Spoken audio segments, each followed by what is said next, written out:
समोर येते। राज्यातील 12वी सीबीएसई आणि सीईटी परीक्षांचे पेपर एकाच दिवशी आल्याने विद्यार्थ्यांमध्ये मोठा संभ्रम निर्माण झालेला आहे। 1 ते 4 एप्रिल दरम्यान सीबीएसई बोर्डाची परीक्षा होणार आहे आणि त्याच दरम्यान बीसीए, बीबीए, बीएमएस, बीबीएम आणि त्याचसोबत आणखीन 5 वर्षाच्या एलएलबी अभ्यासक्रमाची सीईटी परीक्षा होणार आहे। तर 4 एप्रिलला एलएलबीची 5 वर्ष अभ्यासक्रमाची सीईटी परीक्षा नियोजित आहे आणि त्याच दिवशी 12वी सीबीएसई बोर्डाच्या सायकोलॉजीचा पेपर असणार आहे। त्यामुळे 1 ते 4 एप्रिलच्या परीक्षांच्या वेळापत्रकामध्ये बदल करण्याची मागणी आता विद्यार्थी आणि पालकांनी केलेली आहे।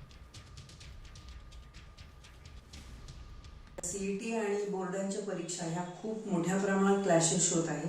वास्तविक पाहता या सीईटी मध्ये दोन्हीचा जर विचार केला, दोन्ही परीक्षांचा विचार करता परीक्षांचे पेपरच्या पद्धती वेगळ्या आहेत, मुलांना अभ्यास करण्याच्या पद्धती वेगळ्या आहेत आणि जर एकाच दिवशी एवढ्या सगळ्या सीईटी घेतल्या तर निश्चित मुलांना दोन्हीपैकी एका परीक्षांना मुकावं लागणार आहे।